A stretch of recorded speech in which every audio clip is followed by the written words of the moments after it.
Hola, bienvenido a Lengua, conversaciones con Jorge Velázquez. Lengua es presentado por 100% México, acercándote a México siempre. Visita las sucursales o entra en 100%mexico.es. Bienvenido a un nuevo episodio de Lengua. Hoy viajamos hasta la ciudad de Sevilla. Tenemos un personaje súper interesante que nos ha concedido esta entrevista después de mucho mirar su agenda, porque es una persona súper liada, muy ocupado. Y hoy le hemos pillado, me imagino que en su casa, es sábado por la mañana, y vamos a tener una charla súper interesante. David, buenos días, ¿cómo estás? ¿Qué tal? Buenos días, ¿cómo estamos? Bien. Sí, el otoño, es verdad que estoy muy liado. No siempre lo estoy, pero el otoño suele ser la época de más trabajo, entonces por eso la agenda está que echa humo, sí. Bueno, pero lo hemos logrado. Sí, Bueno, David, tú sabes quién te nominó para estar en este podcast, ¿no? sí, sí, sí, mi amigo Alberto. Así Eh, es. ¿Tienes sí, algún mensaje para Alberto? hostia, es que llevamos, la relación con Alberto es súper bonita. Bueno, es alguien que yo admiro mucho en realidad porque me parece, aunque él seguramente dirá que no, porque como todos los sabios es bastante humilde, pero yo es una de las personas más sabias que conozco realmente. O sea, un tipo como una... Nosotros nos conocimos, curiosamente, cuando yo estuve en Barcelona, hace 15 años Ujú. o por ahí, y yo fui a terapia con él. Y nuestro primer encuentro fue como mi terapeuta. Y a raíz de ahí, yo ya volví a Sevilla y mantuvimos la relación. Y, y sí, realmente creo que es una de las personas más sabias que yo conozco. Por eso le tengo, y aparte somos muy amigos, por lo cual le tengo mucho cariño y mucha admiración mezclada. Mm, Estoy completamente de acuerdo contigo. Si hay alguien que nos esté escuchando y se pregunte, oh, ¿quién es Alberto? Bueno, pues que vaya ahí al podcast y busque a Alberto Arenales. Y efectivamente, con él tuve una conversación súper, súper interesante y se ve que es una persona muy sabia, sí.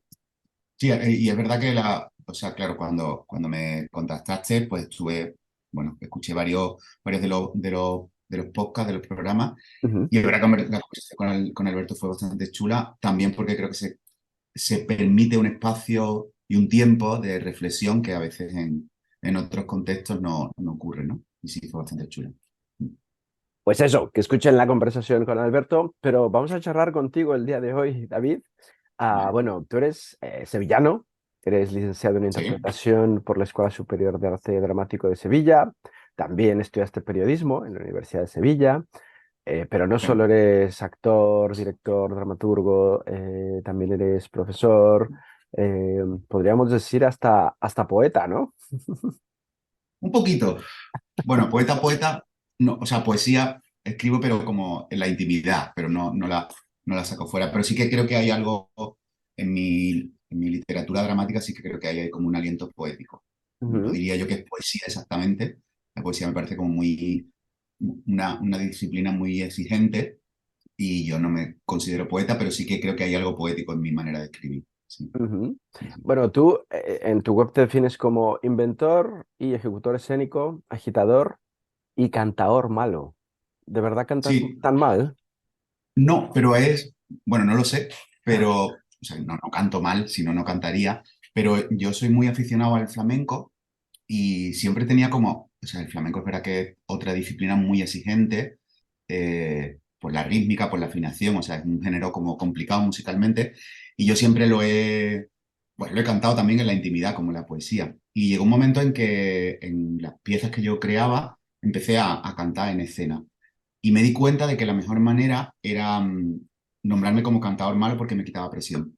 Es decir, yo pasé a un cantador profesional, sería malo. Para no cantar, canto muy bien. Entonces, ese sitio intermedio está bien. Y ciertamente, desde que me nombré a mí mismo cantador malo, tengo menos vergüenza de cantar en los escenarios o en público. Bien, claro, entonces tú te presentas así y la gente es como, bueno, avisaos estabais. Claro, y dice, pues no canta tan mal. Y ya quedó bien. Claro, eres un chico listo, ¿eh? Es que al final siempre en las cosas artísticas muchas veces es lo que propone, pero también cómo lo presenta. O sea, el acto, pero también en qué contexto lo colocas, ¿no?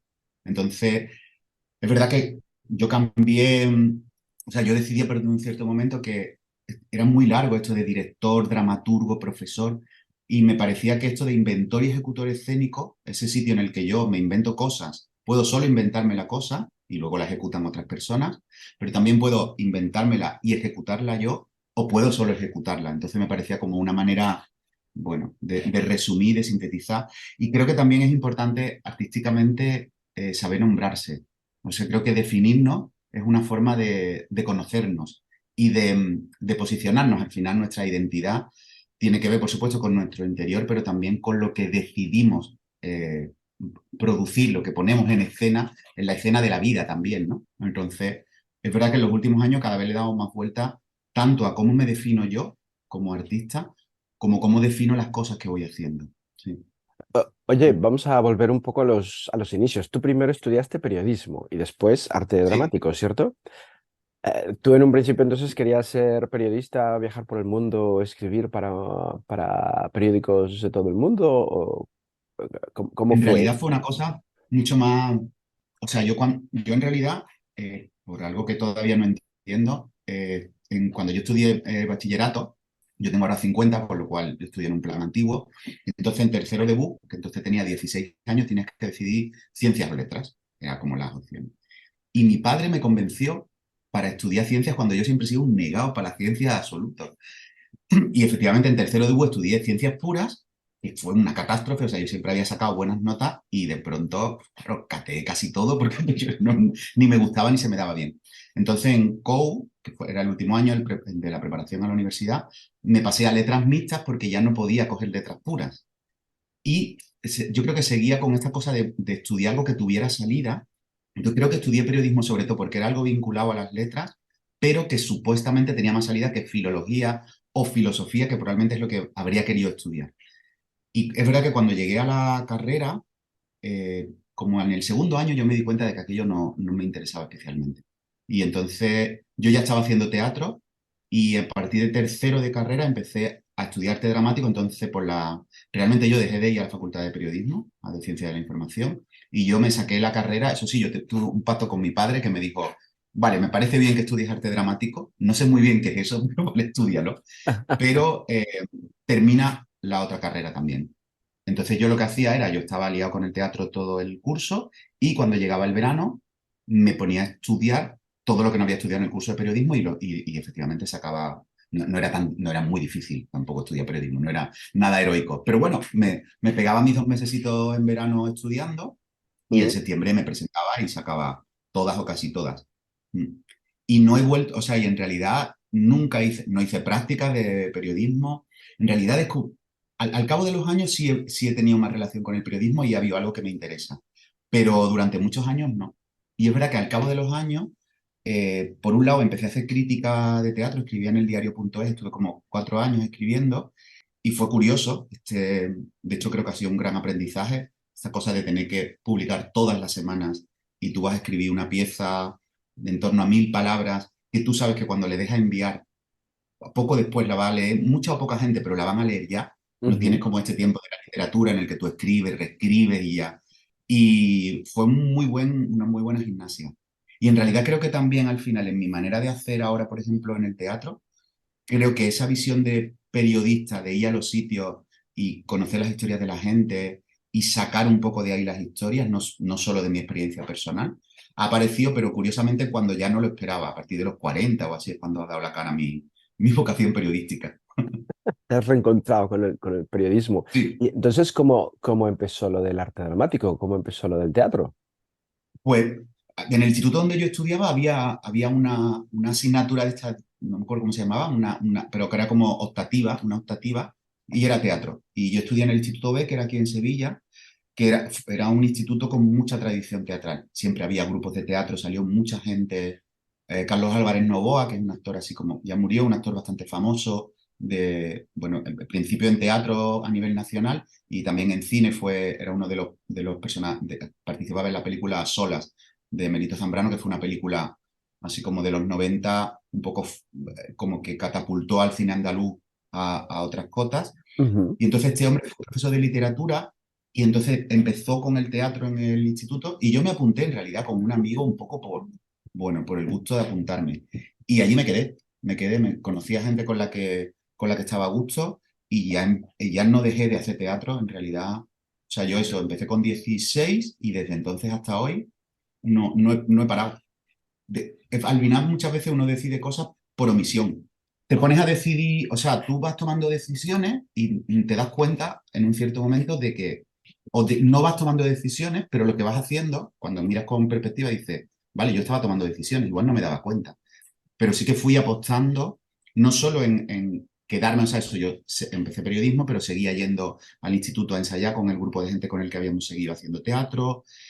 Cuando llegó las primeras épocas ya profesionalmente de tener que ganar dinero, cuando no tenía trabajo en teatro, no buscaba nunca un trabajo estable, sino algo, pues, trabajar en un bar o algo así que me permitiera seguir haciendo teatro. Entonces, cuando pasaron los años, cuando tenía 30 años, miré atrás y dije, vale, yo he decidido hacer teatro. No ha sido una decisión de un día a una hora, pero he ido tomando pequeñas decisiones que claramente estaban indicando eso. Sí. Mm. Y no Por sé, un- en realidad no sé qué fue lo que tampoco sé muy bien qué fue lo que me sedujo tanto. Imagino que la mezcla de acción y literatura, ¿no? O sea, yo escribía, pues con 16 años escribía poemas y estas cosas, y creo que encontré en el teatro esa capacidad de tener algo de acción con el público en directo, pero también con la literatura. Creo que esa mezcla fue la que me interesó, sí. mm, Porque tú te consideras más dramaturgo que actor. Sí, yo me considero un dramaturgo en la escena, quiero decir. Ujú. Es verdad que en los últimos años cada vez me es más difícil. O sea, yo hasta los 30 años aproximadamente trabajaba solo como actor. Me escribía alguna cosa así por mi cuenta, pero no. Y poco a poco, creo que entre los 30 y los 40, cada vez he ido disfrutando más de las piezas que interpretaba porque las había escrito yo y menos de las que interpretaba que escribían otros. Y es verdad que ahora mismo me cuesta concebirme interpretando una pieza que no sea mía. Puedo hacerlo, pero tiene que gustarme mucho, porque ya es verdad como que me he acostumbrado a decir en un escenario textos en los que creo. Y cuando te tocan encargos no siempre es así, ¿no? Tienes que Mm, buscar, es más oficio a lo mejor, ¿no? claro. Mm. Pero entonces ahora ya es lo que dices tú. Tienes que primero crear la pieza teatral, escribirla, desarrollarla y tal, y luego me imagino que escribes con un personaje para ti en la mente. Claro, sí, últimamente de todas formas lo que estoy haciendo son trabajos bastante eh, encajados dentro de la autoficción, con lo cual es un personaje, pero soy yo también. O sea, a ver, siempre que pones en escena, siempre es un personaje, pero de algún modo ese personaje se llama David Montero y se parece bastante al yo de la realidad, por tanto, no genero tanto, o sea, tengo claro desde que escribo que lo voy a hacer yo y que hablo de cosas que supuestamente me han ocurrido a mí, que siempre después hay un juego con la autoficción en la que entras en esa convención, pero el público es que puede creerse todo, pero no todo tiene por qué ser verdad, ¿no? Mm. Oye, me encanta esto del juego de qué es verdad, qué es mentira. Me imagino que también es una proyección de ti mismo y de lo que te gustaría, ¿no?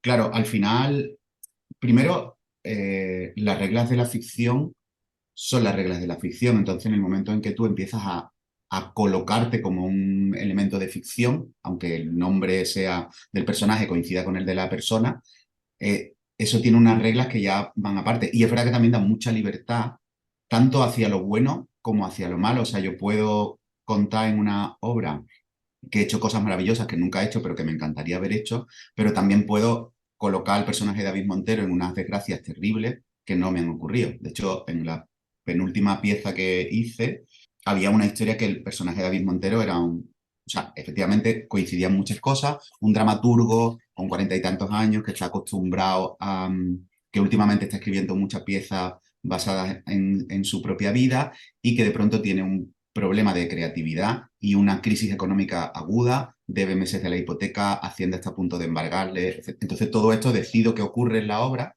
y me acuerdo que haciéndolo en Granada, cuando terminé de hacer la función, vinieron varios amigos y amigas a verme y cuando terminó vinieron al camerino a decirme, tío, ¿por qué no nos has pedido dinero? ¿Sabes? Si estabas tan mal económicamente. Digo, no, hombre, no, es de la obra, no, no estoy tan mal. Es mentira, es Y eso es muy ficción. divertido también, ¿no? Claro, claro, claro. Pero entonces también habla mucho de un autodescubrimiento, ¿no?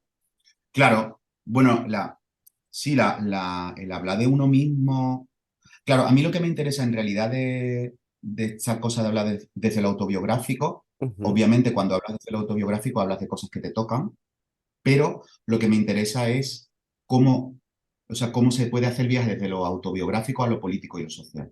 Al final siempre, a lo mejor hay algo que en mi vida en el último tiempo me remueve mucho y quiero asomarme a eso y lo cuento muy desde mi yo, pero muchas veces lo que hago es meter como si me hubieran ocurrido a mí cosas que conozco que tienen que ver con el tema. O sea, te lo llevo a un ejemplo. Por ejemplo, ahora estoy trabajando la última pieza que estreno ahora en febrero.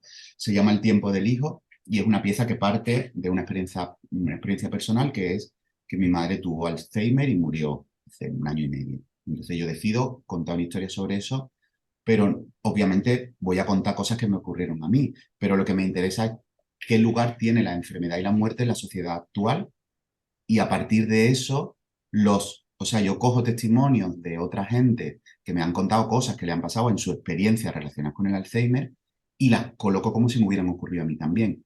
Y al final, o sea, de alguna manera, el personaje de David Montero es un Frankenstein en el que hay fragmentos reales de lo que me ocurrió a mí, pero ujú. también estás cogiendo de otra gente. Y al ponerlo, que creo que también eso en teatro está muy chulo, al decirlos yo, o sea, el personaje se llama David Montero, pero es que lo está haciendo un actor que se llama David Montero. El público, o sea, el pacto de credibilidad con el público, yo creo que se potencia. Por eso pasan cosas divertidas como lo que te contaba de que la gente dice, coño, ¿por qué no me has contado que tenías tantas deudas, no? Porque en el Exacto. momento en que lo dice, dice, pues se llama David Montero, el actor, pero también el personaje, y lo está contando, será verdad, ¿no? Sí. Exacto, hay un nivel ahí de credibilidad interesante, pero entonces los Claro. límites de la realidad y la ficción son confusos.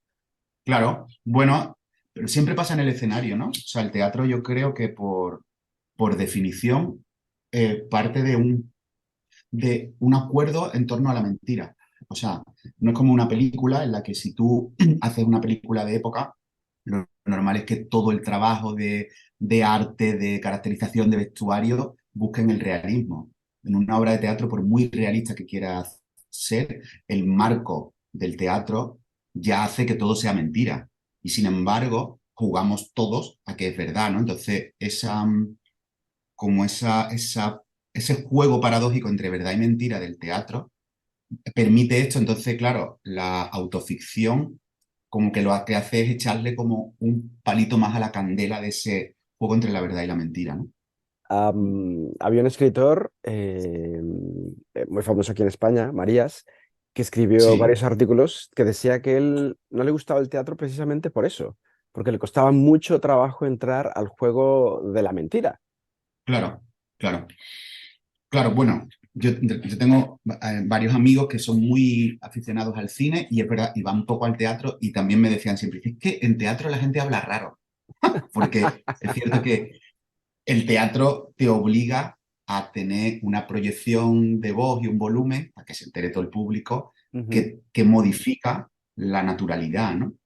Lo que pasa es que yo creo que a cambio el teatro tiene una cosa magnífica, que es que ese pacto de mentira potencia la capacidad metafórica. Es decir, un poco el ejemplo que te ponía antes, ¿no?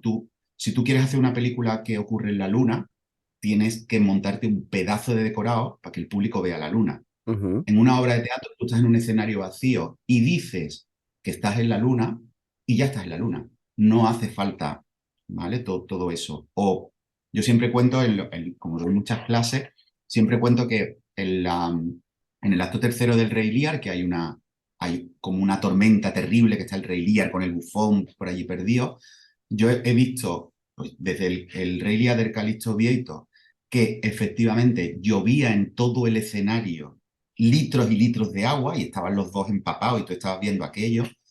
A la vez que lo veías como espectador sentías el frío, porque claro, si caen litros de agua, miles de litros de agua en el escenario, tú como espectador no es como en una película, que lo ves y dices, oh, no, no, es que te llega la sensación de la humedad y del frío, pero también he visto piezas que cuentan la tempestad con los dos personajes, el rey y el bufón, de pie en mitad de un escenario vacío, justo delante de dos muñequitos y una regadera echándole agua a esos dos muñequitos. Y estás contando también la tormenta, ¿no? Entonces, creo que a mí eso por lo menos es lo que me seduce más del teatro, esa capacidad de lenguaje, ¿no?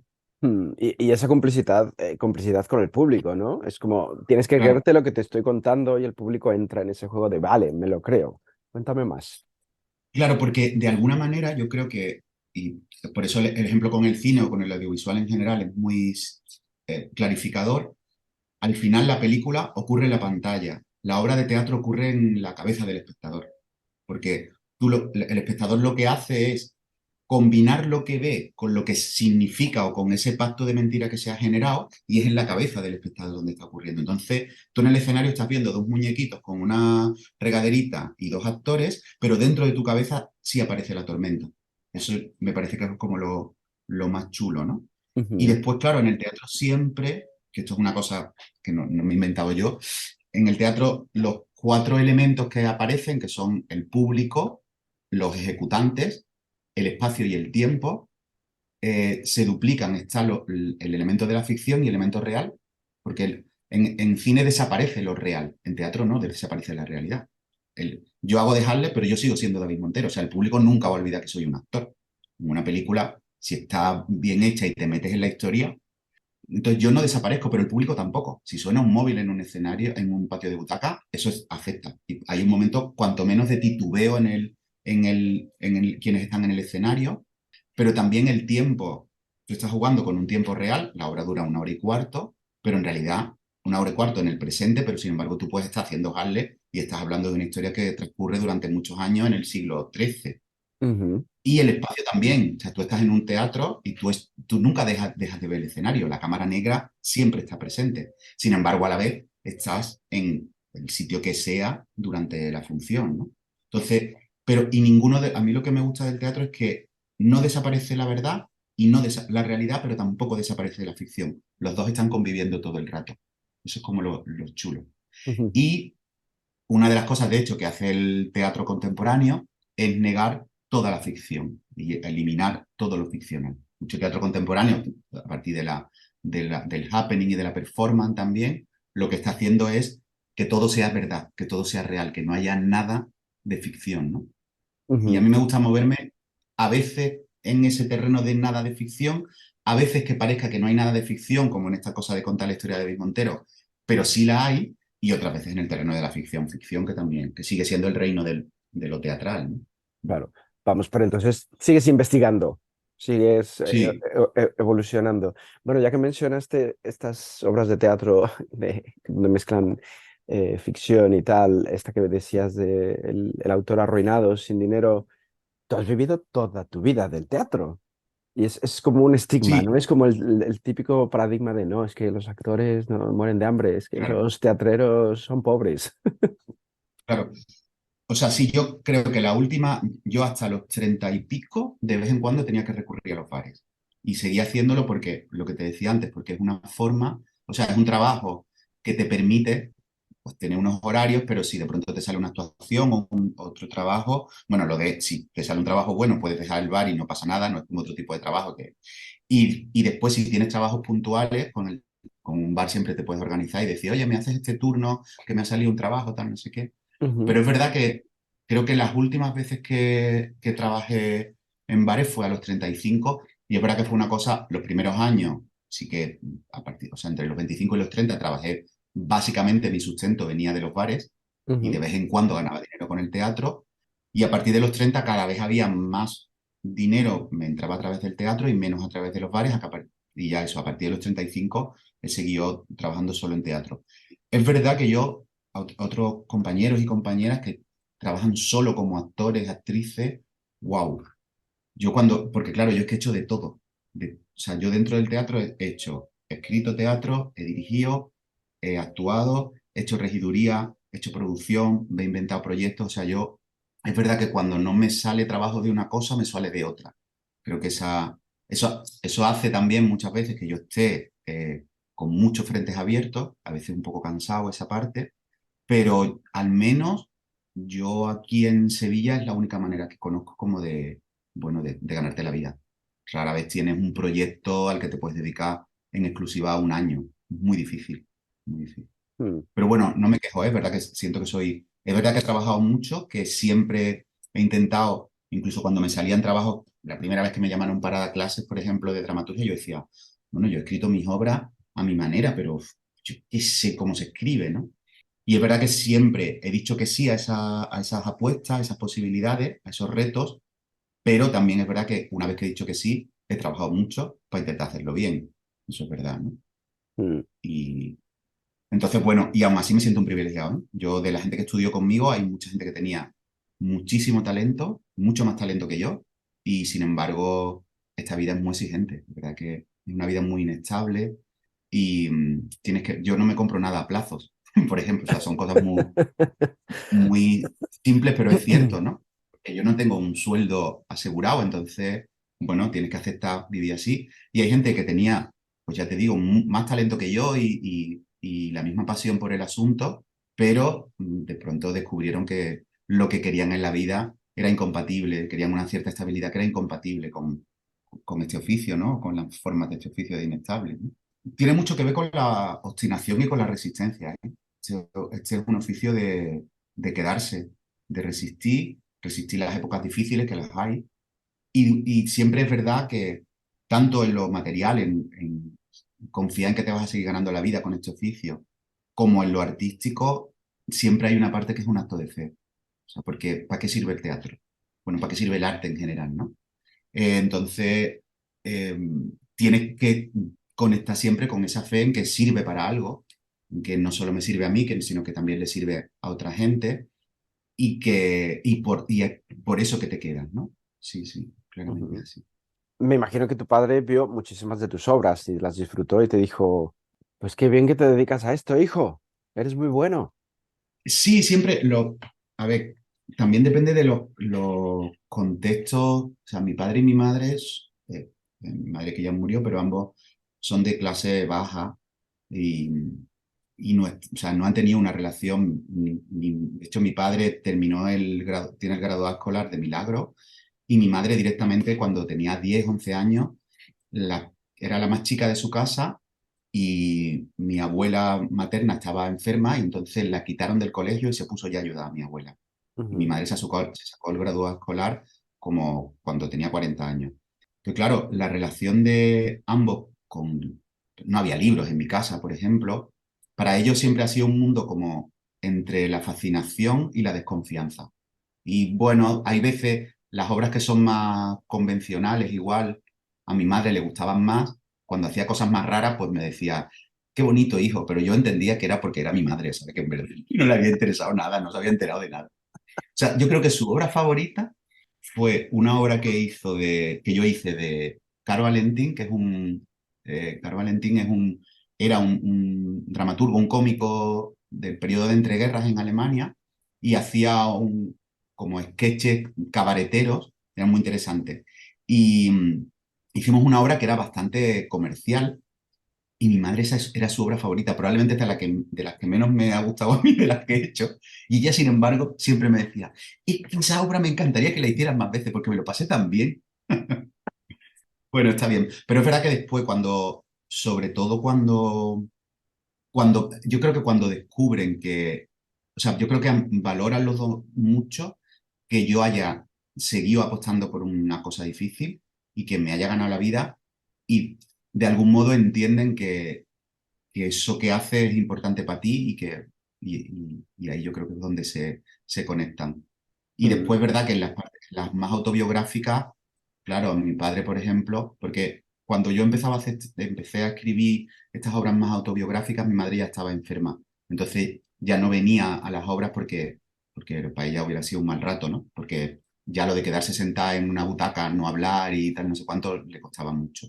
mm. Pero mi padre, que sí ha venido a verla, siempre tiene una mezcla como de fascinación y un poco de pudor diciendo, pero ¿por qué cuentas todas estas cosas? ¿Por qué tienes que contar las cosas privadas? ¿Por qué tienes que hacerlas públicas? ¿No? Claro. Claro. Bueno, hablando de cosas raras, como dices tú, de obras de teatro raras, también te ha dado por la performance. Cuéntanos qué es turismo interior. Vale, es un proyecto que arrancó en 2019 y que ha ido o sea, yo tenía como más o menos la idea de lo que quería y esa idea se ha ido transformando. Yo en principio en la primera edición del turismo interior era trabajar, para mí la premisa era el turismo lo que hace es quedarse en el exterior de las ciudades y de las personas, ¿no? Tú vas a los sitios y lo que ves son los monumentos, las cuatro historias más conocidas y miras un poco a los habitantes reales de la ciudad como si fueran figurantes, como indígenas. Mira qué gracioso cómo compran en el mercado, ¿no? Haciendo cosas de la vida normal, pero... Ajá. Y entonces, en principio, lo que en la primera edición, la primera entrega del proyecto la hicimos en Sevilla y lo que hice fue como contar mucho de mi vida cotidiana a través de distintas acciones, ¿no? Entonces, pues, yo qué sé, había una que era, yo salía a hacer recados de estos de todos los días, pero me acompañaban una corneta y un tambor de Semana Santa y entonces hacían como que eso se convirtiera en una atracción turística, pero lo que yo hacía era muy normal. Y entonces cuando a partir de que lo hice aquí en Sevilla, empezaron a salirme oportunidades de hacerlo en otro sitio. Entonces, cuando salí fuera me di cuenta de que ya no tenía sentido contar mi vida, sino que tenía que contar la vida de gente que vivía en cada sitio. Y ahí es verdad que se ha abierto una forma de trabajo muy chula que conecta con esto que te decía del periodismo, ¿no? Que es que yo me voy antes o sea, me encargan un turismo interior en Madrid, en un sitio de Madrid, entonces yo elijo o sea, elegimos con la gente que me llaman para trabajar un grupo de personas y ahora yo me voy varios días y me pongo a compartir tiempo con esas personas, a que me cuenten historias de su vida, tal. Y de todo ese material, yo acabo generando como un paseo en el que se cuenta cosas de la vida cotidiana de esas personas, al final las cosas que son importantes realmente para esas personas, que a veces no son cosas importantes a niveles públicos, pero sí a nivel privado, ¿no? Y la verdad es que es un proyecto con el que estoy muy contento porque además cada nueva edición, aparte de que tiene una cosa muy bonita, que cuando tú vas a actuar con una obra que ya tienes hecha, tu relación con el sitio a donde vas es muy pequeña. O sea, normalmente por una cuestión de no gastar mucho dinero, llegas la noche antes, duermes en el hotel, te levantas, das un paseíto, comes, te vas al teatro, preparas, actúas, duermes y te vuelves. Entonces no tienes mucho vínculo con el lugar.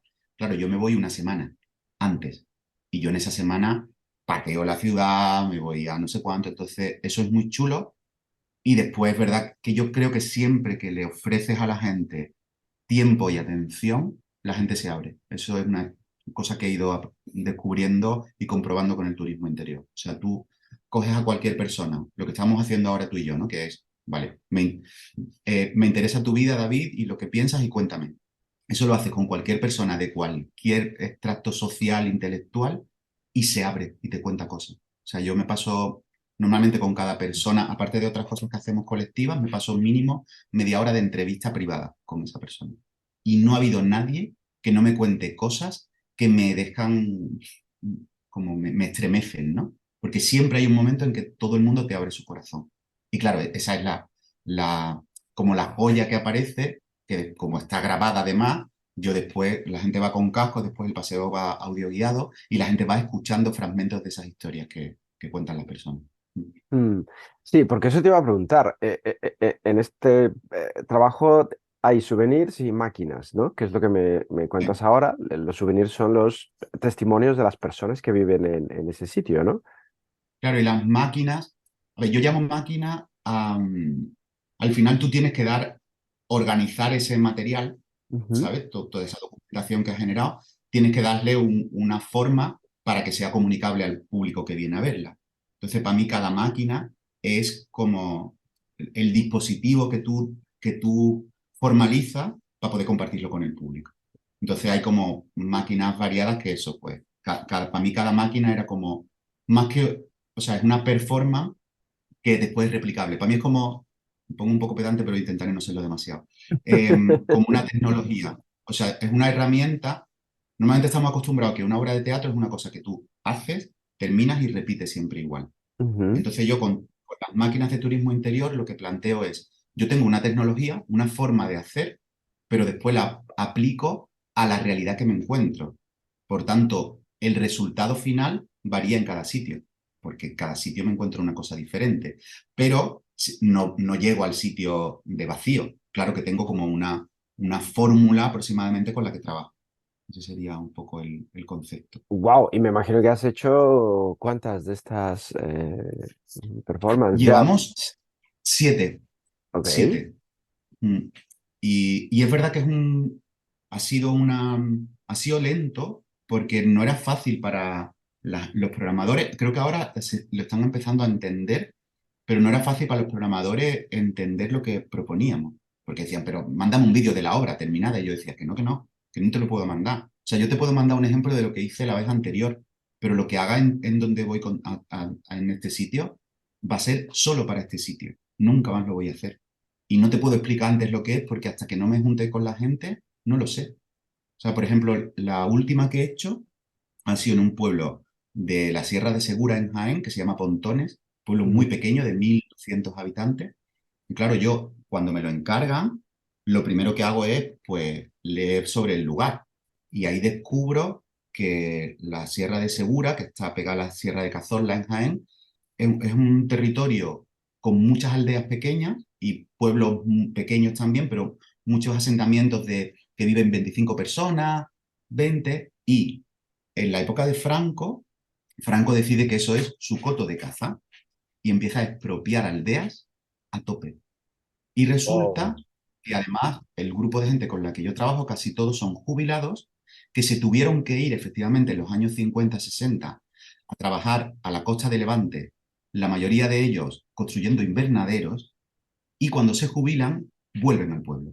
Y ahora yo trabajo con esa gente.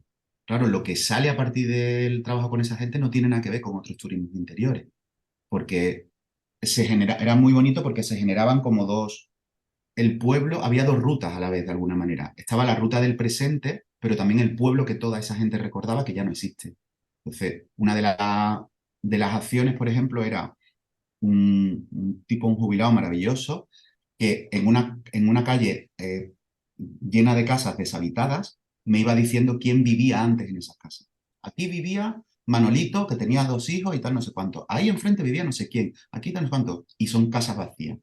Claro, entonces el público va escuchando eso y va viendo casas vacías. Claro, yo eso no le puedo decir ante el programado que lo voy a hacer. Yo eso hasta que no me junto con la gente no aparece, ¿no? Ujú.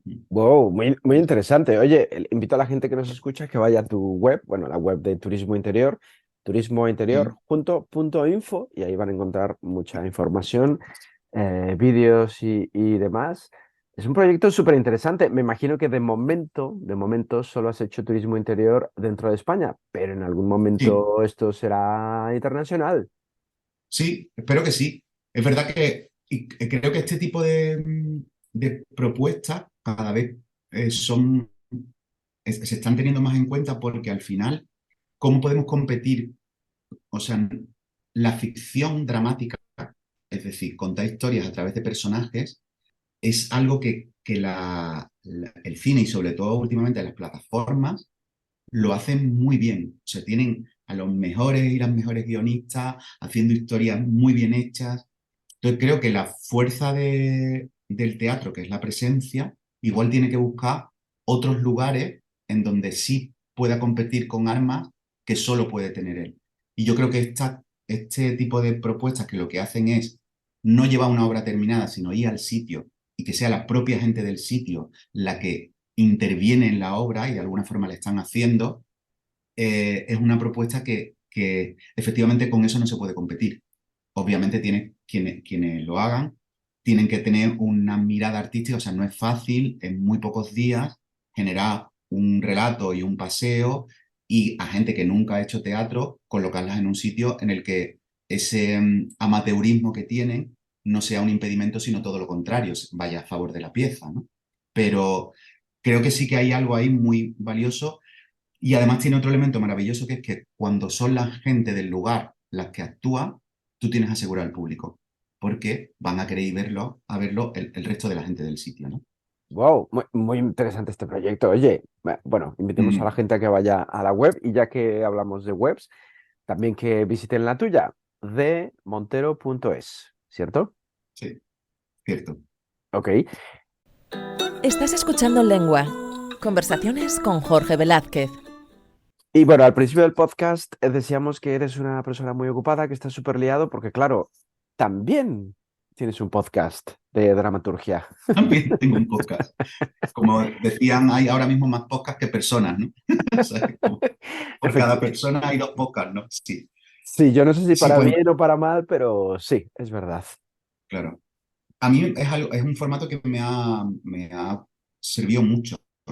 En realidad esto empieza porque con otro compañero dramaturgo, con Javier Berger, que es con el que tengo el podcast, queríamos hacer algo juntos, pero yo no quería hacer una obra de teatro. ¿Por qué? Porque montar una obra de teatro según en qué condiciones, al final lo que hace es que te pegas 3 meses trabajando y vas a una sala alternativa, la haces un fin de semana y a ver cuándo la vuelves a hacer. Entonces yo decía, yo no me apetece ahora una inversión de tiempo tan grande para un resultado tan incierto, ¿no? Y yo los proyectos escénicos por los que estoy apostando ya son los que yo voy haciendo. Y entonces apareció esta idea de decir, yo le dije, yo quiero hacer algo que no se ensaye, que sea como hacerlo directamente. Y entonces arrancó la idea esta del podcast, que se llama Drama OK, es un podcast de dramaturgia, que también es una cosa como muy específica.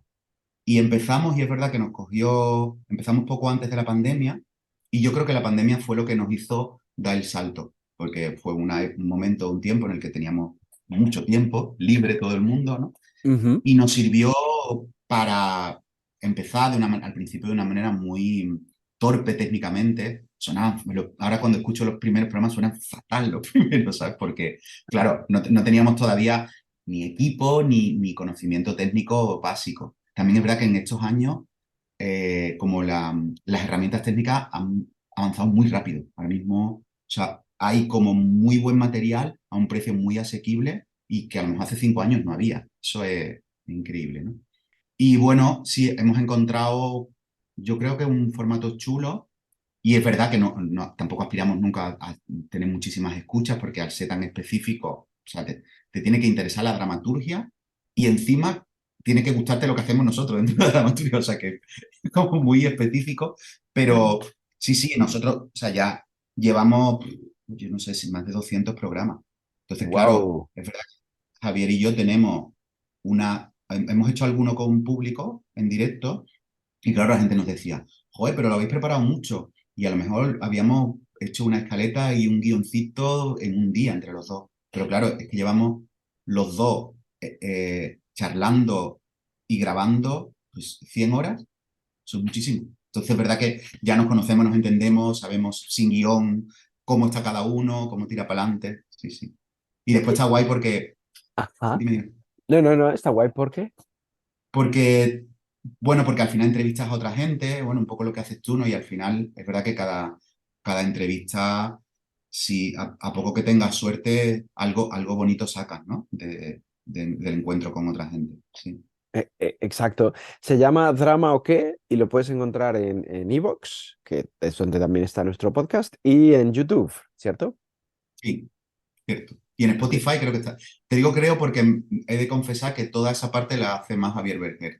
Lo de subirlo a las plataformas y tal, eso yo me pongo un poco de artista y digo, eso te encargas tú. Así Venga, que, yo hablo, yo participo, el resto para ti. pues sí, un poco sí. Bueno, pues entonces lo buscaremos. De todas maneras, me imagino que si pones en Google Drama o qué podcast, te saldrá Sí, todas las plataformas donde está el podcast. ¿Hacéis uno semanal, quincenal? sí, semanal. Paramos en verano normalmente, pero intentamos, a ver, alguna semana no deja de ser un compromiso solo con nosotros mismos y bueno, y con los seguidores, pero intentamos que sea semanal. Algunas semanas ha fallado, pero excepto los meses de verano, julio y agosto, que sí paramos, desde 2020 sale una entrega semanal, que es muchísimo. Por eso yo cuando me pongo a mirar digo, pues, llevamos cientos de programas, esto es muchísimo. Efectivamente. Bueno, vamos a escucharlo, lo escucharemos. ¿Eres de redes? ¿Estás en Instagram, Facebook, Twitter y Sí, todas estas cosas? ¿Podemos sí, decir Twitter tus no. redes? Ujú, Sí, en Facebook soy David Montero, tal cual. ujú. En Instagram, David Monbau, que es Ajá, como yo soy Montero. te has cambiado el apellido. Sí, porque no quería poner David Montero oficial, que me da mucho pudor eso cuando la gente se pone no sé quién oficial, porque como, claro, en Facebook sí que puede haber muchos David Montero, en Instagram tienes que encontrar un nombre que sea solo, que no haya otro igual. Y entonces tenía que poner David Montero 27 o David Montero, y de pronto, como eso, mi segundo apellido es Bautista, y yo lo uso también en el correo electrónico desde hace años, el David Monbau, pues dije, pues mira, David Monbau. Así que David Perfecto. Monbau es el... Te buscaremos en Instagram. David Monbau. Mombau. Y Twitter tengo, creo que es David Monterito, pero creo porque le echo muy poca cuenta, la verdad. Lo tienes un poquito olvidado. Sí, sí. Bueno, De hecho, bueno, no. incluso Facebook, como con una ya vale. Yo las redes sociales entiendo que son, o sea, yo he aprendido, a mí me han servido mucho las redes sociales. Bueno, por supuesto, para promocionarme en algunos momentos y tal, y también para definir mi identidad artística, o sea, mi identidad pública, ¿no? Que al final las redes, yo en un cierto momento descubrí que tenía que utilizar las redes, pero que siempre intenté encontrar la manera de utilizarlas de manera que yo me sintiera cómodo con lo que estaba subiendo, ¿no? Y en esa búsqueda de la comodidad o de sentir que lo que estaba publicando me representaba, me sirvió como mecanismo para afinar mi identidad pública y artística, por tanto, de alguna manera. O sea que hay algo que en las redes que me interesa, pero también hay que ponerle límites porque si no es infinito. Entonces yo normalmente publico en Instagram, lo tengo conectado al Facebook, que se publica también, Ujú. y intento acotar, porque Y si ya, no, y ya está, claro, si no te vuelves loco. mm, Definitivamente. Bueno, dime una cosa, David, ¿te gustan los juegos? sí, me encanta. Venga, pues vamos a jugar. Yo te digo una palabra y Vale, tú me respondes con otra. Muy sencillo. vale, Muy rápido, ¿eh? Sin pensarlo.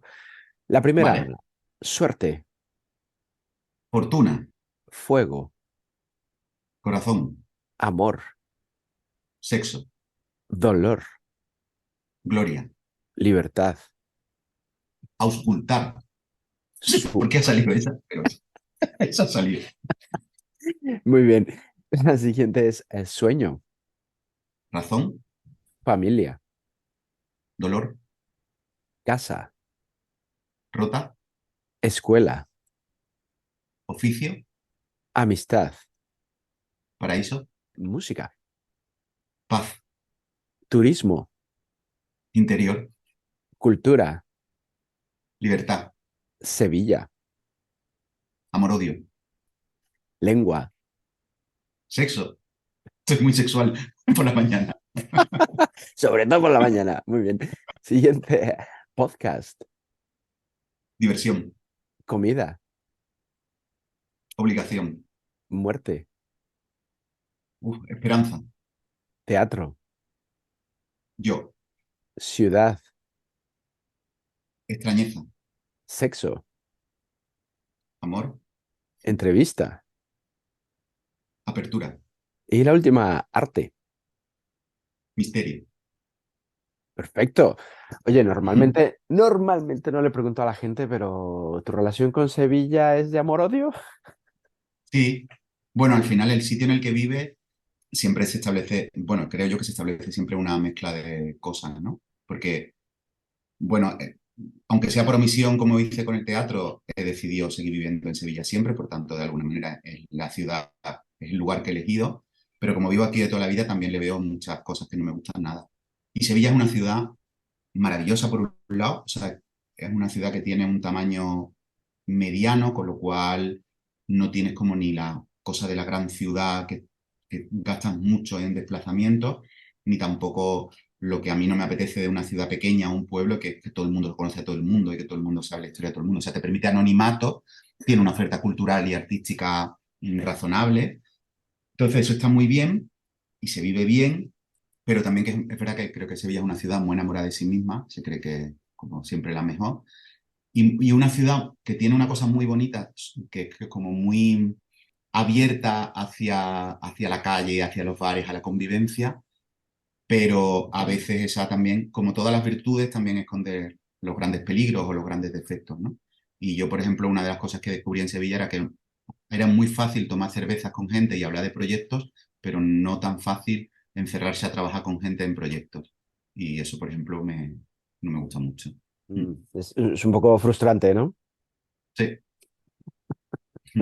Muy bien. Bueno, si alguien nos escucha, que vaya a Sevilla, porque es, como dicen, Sevilla Sí, es sí, una merece la pena maravilla. ir. Hombre, claro, claro, claro. Otra cosa ya es quedarse a vivir allí, como dices tú.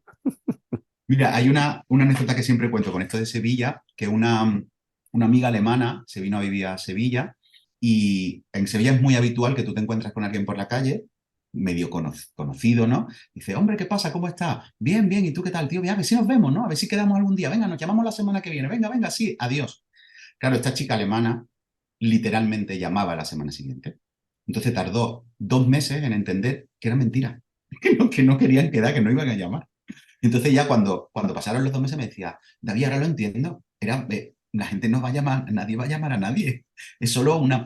Bueno, es un código social de me alegro de verte, ¿no? Claro, exacto.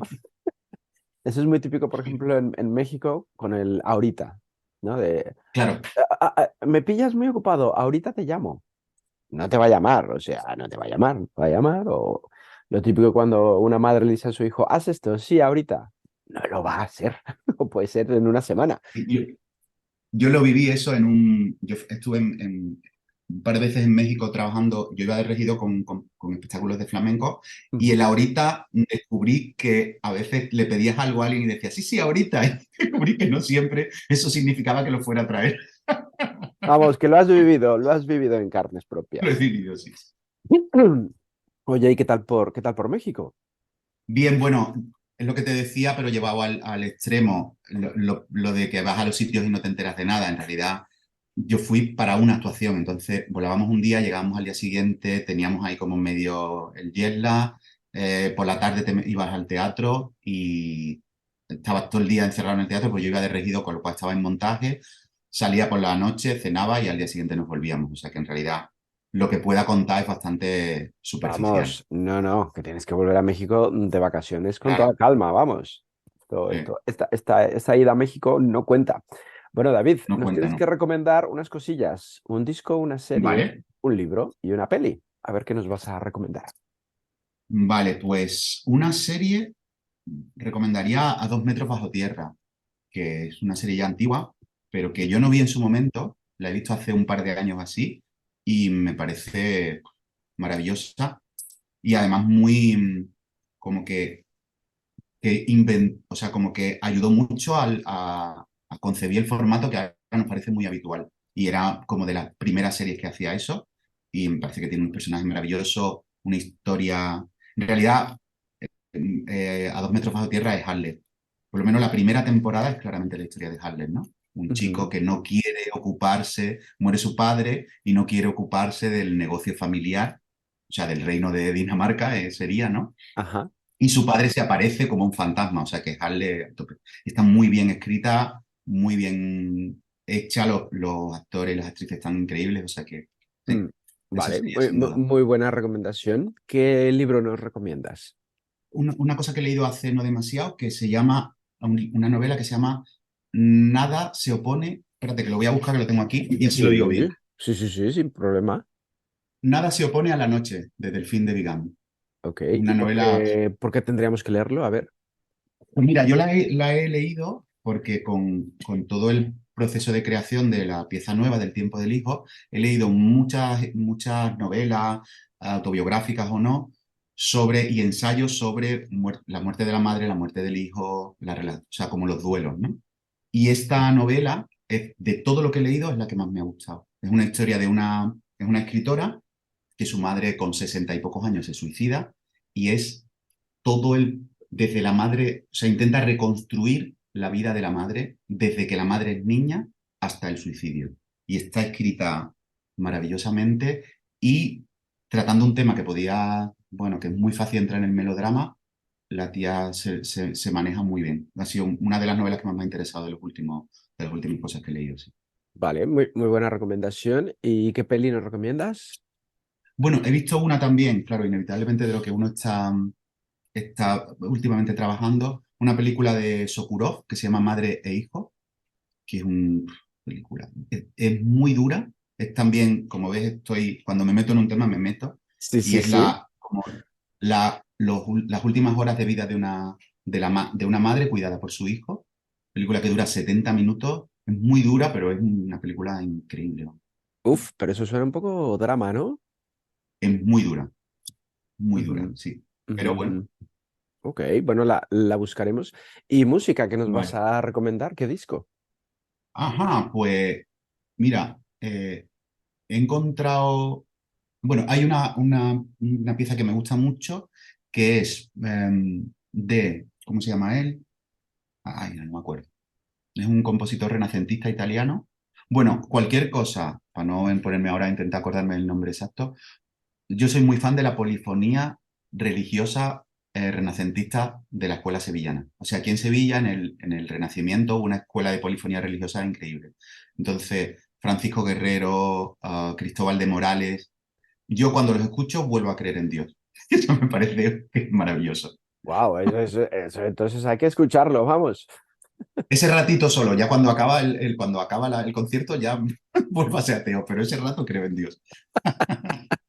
Vamos, no es que te conviertas entonces, es algo momentáneo. Sí, Ok. sí, sí, sí. Habrá que experimentarlo. Vamos a buscarlo.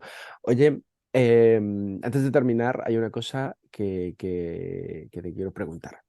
Tú tienes Vale. mucha experiencia, llevas años haciendo teatro, dirigiendo, escribiendo, tienes una vida muy interesante. Y Netflix se pone en contacto contigo y te dicen, oye, David, vamos a hacer una serie tuya sobre tu vida. David Montero, los límites ahí de la Ajá. ficción, la realidad y esas cosas. ¿Qué actor puedes elegir el actor? ¿Quién sería David Montero?